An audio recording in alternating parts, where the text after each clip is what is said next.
Hello, everybody. Welcome to Everest Coaching Institute. Today we will discuss class 6th science. Chapter name is Air Around Us. बेटा air around us की सारी chapter की detail discussions हो चुकी हैं। आज हम इसमें जो डिस्कस करेंगे इस वीडियो में वो एनसीईआरटी सॉल्यूशंस करेंगे। जो एनसीईआरटी के क्वेश्चंस हैं उनकी सॉल्यूशंस फाइंड आउट करेंगे। What is the composition of air? Air की कंपोजिशन क्या है बच्चे? इसके ऊपर मैंने आपको डिटेल करवाई हुई है कि एयर की कंपोजिशन क्या है। अगर आपको पेपर में ये क्वेश्चन आ सकता है और अगर आपको ये 5 मार्क्स का क्वेश्चन आता है तो जैसे इस आपको स्लाइड में दिख रहा है ऐसे ही अगर आप अटेम्प्ट करते हो तो आपको फुल मार्क्स मिलेंगे। ये देखो, कॉम्पोजिशन ऑफ एयर में सबसे पहले आप लिखोगे एयर में क्या क्या है। Air consist of mixture of various gases, ये हम पढ़ चुके हैं ना कि एयर में बहुत सारी गैसेस हैं। Major part of air consist of nitrogen, that is 78%। सबसे ज़्यादा एयर में नाइट्रोजन होती है, वो 78% होती है। ये अगर आप देखो, मैंने ये जो आपको पाई चार्ट बनाया है, ये देखो सबसे ज़्यादा पार्ट ऑरेंज कलर का है और ये ऑरेंज कलर का पार्ट हमने नाइट्रोजन दिखाई है 78%। नेक्स्ट है oxygen forms the second largest part of air, that is 21%। ये देखो उसके बाद में सेकेंड नंबर पे ऑक्सीजन है 21%। Remaining 1% comprises of various other gases, that is carbon dioxide, argon, water vapor, dust, smoke and various other gases, वो 1% है। सो इस क्वेश्चन को जब आप अटेम्प्ट करोगे ये चारों पॉइंट्स आपने लिखने ही लिखने हैं। 5 मार्क्स का क्वेश्चन अगर आपको आता है तो आपने क्या करना है बेटा, ये देखो जैसे ये आपको एक डायग्राम मैंने बनाया हुआ है। सिंपल आपने या अपने बेंगल की हेल्प से या आप कंपास की हेल्प से एक सर्कल ड्रॉ करके, एक चीज़ ध्यान रखना उसमें 3/4 क्वार्टर 78% है ना नाइट्रोजन, इट मीन्स 3/4 क्वार्टर कितना होता है, दैट इज 75%। सो 3/4 क्वार्टर से थोड़ा सा ज़्यादा पार्ट में आप नाइट्रोजन शो करोगे, ठीक है। बाकी बचा हमारा 1/4 part.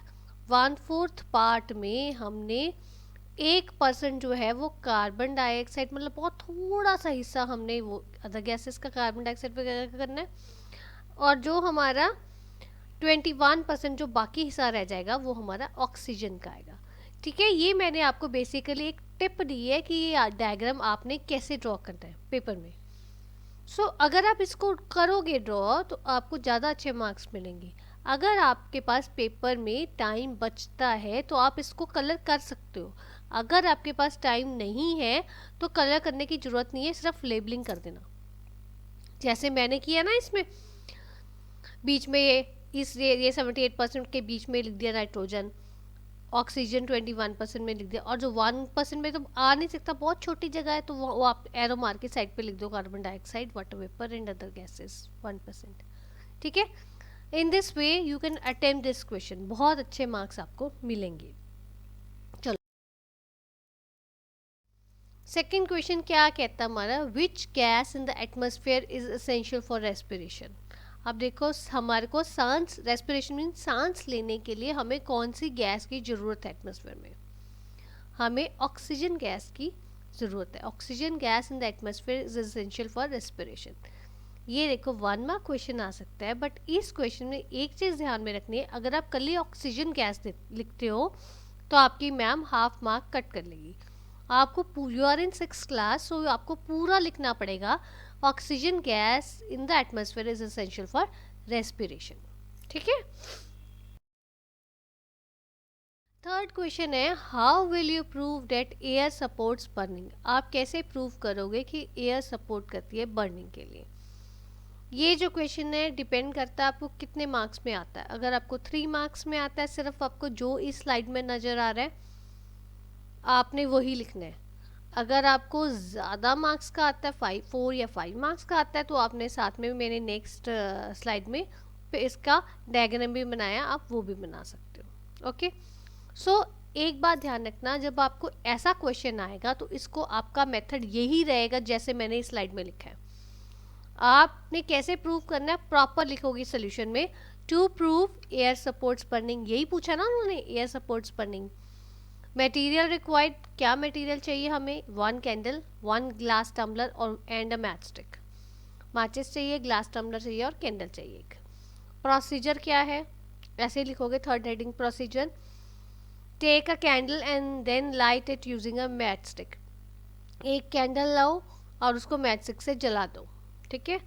Second part, now take a glass tumbler and put it in inverted position on the burning candle. ये मैंने आपको बेटा उसमें भी पूरा मैंने आपको डिस्कस किया है, एक्सप्लेन किया हुआ है चैप्टर में, अगर आप रिकॉल करो तो। सेकेंड पार्ट में इसमें क्या कहते हैं, ग्लास टम्बलर हमने लिया और एक उल्टा करके उसको हमने जलती हुई कैंडल के ऊपर रख दिया।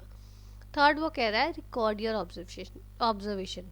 फिर आप रिकॉर्ड करो आपने क्या ऑब्जर्व किया है, ठीक है। Now next comes observations. अब हमने लिखा है ना कि रिकॉर्ड करनी है अपनी ऑब्जर्वेशन, तो अब हमने ऑब्जर्वेशन क्या रिकॉर्ड की है। We observed that the candle extinguishes after some time when kept the inverted glass tumbler on it.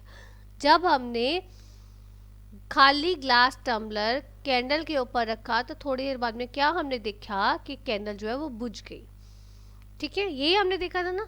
सो वो नेक्स्ट कम्स कंक्लूजन, क्या कंक्लूजन आया, the candle extinguishes as when we kept the glass tumbler on it the oxygen supply becomes low. इसमें आपको paper में उसने पूछा कि air supports burning, तो आप इसमें आप ये भी लिख सकते हो, ग्लास टम्बलर हमने ऊपर लिखा तो ऑक्सीजन जो है एयर का पार्ट है, एयर की सप्लाई कम होगी। So this shows that air, bracket में आप ऑक्सीजन लिख सकते हो, लिखना चाहो लिख सकते हो, नहीं लिखना चाहो नहीं लिखो, इज असेंशियल फॉर बर्निंग। एक बात पर ध्यान रखना, अगर आपने यहाँ पे ब्रैकेट में ऑक्सीजन नहीं लिखते हो तो आपने जो पहले था एयर सप्लाई बिकम्स लो लिखना है, ऑक्सीजन सप्लाई नहीं लिखनी है, आपने एयर ही लिखना है, ठीक है। इस क्वेश्चन को आप ऐसे ही अटेम्प्ट करोगे, जो मैंने पहले आपको चैप्टर में करवाई हुई है इसका एक्सपेरिमेंट, वो ही एक्सपेरिमेंट हमने करना है। कैंडल ली, उसके ऊपर ग्लास रखा हमने उल्टा, तो थोड़ी देर बाद में हमने देखा वो जो कैंडल जो थी हमारी वो बुझ गई। इट मीन्स दैट वो जो एयर सप्लाई कम होगी, ऑक्सीजन उसके लिए कम होगी, तो इस कारण वो कैंडल जो है वो एक्सटिंग्विश हो गई, right. How will you show that air is dissolve in water. अब पानी में एयर है, हम कहते हैं ना पानी वाटर कंटेन्स एयर, सो ये आप कैसे प्रूव करोगे, इसके लिए भी बेटा हमने वही फॉर्मेट यूज करना है। To prove air is dissolve in water, पानी के बीच में एयर होती है। Material required 1 glass tumbler, 1 tripod stand and water. पानी चाहिए, ट्राइपॉड स्टैंड चाहिए, ग्लास टम्बलर चाहिए। प्रोसीजर क्या है, take water in a vessel, एक बर्तन में पानी डालो, heat it slowly on a tripod stand, धीरे धीरे उसको गर्म करो। Before water becomes to boil carefully look in side the vessel. देखो अभी हमारा पानी उबला नहीं है, उबलने से पहले की जो स्टेज होती है, जब स्टीम निकलने लग जाती है, हमें पता चल जाता है कि पानी गर्म हो गया, बॉयल होने वाला है। उस टाइम उसने बोला है आप ध्यान से उस वेसल के बीच में देखो। और next is record your observations, अपनी ऑब्जर्वेशंस को रिकॉर्ड करो। तो next heading is observation, what we observe, हमने क्या ऑब्जर्व किया। उसके बाद में हमने ये देखा जो छोटे छोटे बबल्स थे वो बर्तन में, पानी वाले बर्तन में नीचे लगे गर्म होने पे। इसका मतलब क्या है, कंक्लूजन क्या है, air is dissolve in water. Bubbles तभी आएंगे ना अगर हवा, उसमें हवा है पानी में। so it means that it is concluded that air is dissolved in water. so मैं अगेन तुम्हें यही बात बोलूँगी, अगर आपका 3 मार्क्स में आता है तो आपने यही लिखना है, अगर आपको 5 मार्क्स में आता है तो आपने साथ में डायग्राम ड्रॉ किया, आपने ये डायग्राम ड्रॉ करना है। कैसे डायग्राम ड्रॉ करना है आपने, ये देखो हमने सिंपल एक, आपने एक बर्तन बनाना है पेंसिल से, राइट। उसके बीच में पानी डालना है, उसको ब्लू कलर कर दिया और छोटे छोटे बबल्स ऐसे सर्कल छोटे छोटे बना देने, बबल्स हो गए। नीचे आपने एक स्टैंड बना देना, एक कैंडल लगा दी। ट्राईपॉड बनाना इज डिफ़िकल्ट, सो आप कैंडल लगा दो, बात तो एक ही है, उससे गर्म तो होगा ना, ठीक है। ऐसे आप धीरे धीरे ऐसे करके आप बना सकते हो, तो आपका मार्क्स अच्छे आएंगे। Let's move further. Now question number 5। अब क्वेश्चन नंबर 5 क्या कहता है, why does a lump of cotton wool shrink in water. अब देखो वो कहता है कॉटन वूल जो है वो पानी में क्यों श्रिंक हो जाती है। आपने कभी नोटिस किया कॉटन वूल वैसे तो कितनी खिली खिली फुली फुली होती है, रुई हमारे घर में पड़ी होती है, कितनी खिली खिली होती है, ठीक है। पर अगर आप उसी रुई को पानी में भिगो देते हो तो वो एकदम से, एक तो वो हैवी हो जाती है और एक वो बिल्कुल श्रिंक हो जाती है, कॉम्पैक्ट साइज हो जाता है उसका। वो कहता है क्यों। तो आंसर में आप क्या लिखोगे, एक तो पहली बात आपने पॉइंट्स में लिखना है, आपने पैराग्राफ में आंसर नहीं लिखना है, ठीक है। आप 6th क्लास के बच्चे और पैराग्राफ वाली आदत छोड़ दो, पॉइंट्स में ही लिखोगे, आपको मार्क्स अच्छे मिलेंगे। आगे जैसे जैसे आप बड़े हो रहे हो आपको पॉइंट्स में ही आंसर लिखना चाहिए, राइट। अब आंसर का कैसे अटेम्प्ट करेंगे, वो कह रहा है जब when cotton wool is dry it is fluffy and light in weight. जब कॉटन वूल हमारी ड्राई होती है तो वो फ्लफी होती है, लाइट इन वेट होती है। Dry cotton wool have lots of air gaps. वो क्यों फुली फुली दिखती है मेरे को कॉटन, क्योंकि उसके बीच में बहुत सारे एयर गैप्स होते हैं। एयर गैप्स होने के कारण वो फुली फुली हमारे को नज़र आती है और वो लाइट इन वेट होती है। when it is dipped in water, पर जब हम उसको पानी में भिगोते हैं what happens, cotton wool shrinks due to the presence of air between the gaps of cotton fiber।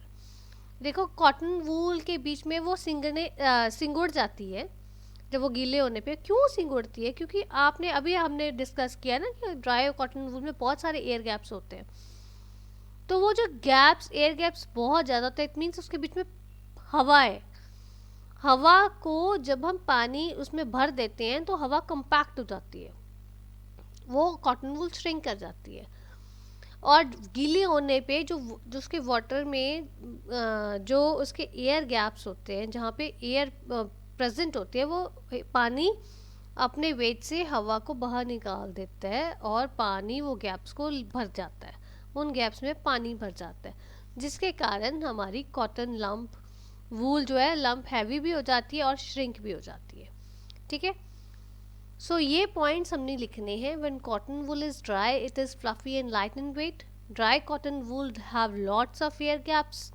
When it is dipped in water, cotton wool shrinks due to the presence of air between the gaps of cotton fiber. On wetting, water replaces the gaps, pushing the air out, and it makes the cotton lump heavy and shrinks it. Okay? ये question आपने इस हिसाब से attempt करना। Question number 6, question number 6 और question number 7 हमारा fill in the blanks है, तो ये ठीक है। अब डिस्कस करते हैं। 6th क्वेश्चन वो क्या कह रहा है, the layer of air around the earth is known as. Earth के आसपास जो हवा की एक तय, उसको हम क्या बोलते हैं, इट इज एटमॉस्फेयर, ठीक है। Next question number 7, the component of air used by green plants to make their food. हमने डिस्कस किया है कि ग्रीन प्लांट्स अपना खाना खुद बनाते हैं ना, और वो कौन सी गैस इनहेल करते हैं, वो इनहेल करते हैं कार्बन डाइऑक्साइड। सो कौन सा component of air is used by the green plants to make the food is carbon dioxide, okay. So next question is question number 8, list 5 activities that are possible due to the presence of air. हवा होनी जरूरी है, हवा की होने से कौन सी 5 activities है जो पॉसिबल है। इसमें बेसिकली क्वेश्चन ये ना आपको घुमा के दिया हुआ है, यूजेस ऑफ एयर ही है। जो आपने यूजेस ऑफ एयर में आपने पॉइंट्स लिखे हैं वही आपने लिखने हैं। First is sustains life and growth, photosynthesis, maintains temperature, combustion, helps in movement of sailing yachts, gliders, parachutes and airplanes. Birds and insects fly due to the presence of air. Air plays an important role in water cycle, and air also helps in the dispersal of seeds and pollens of flowers of several plants.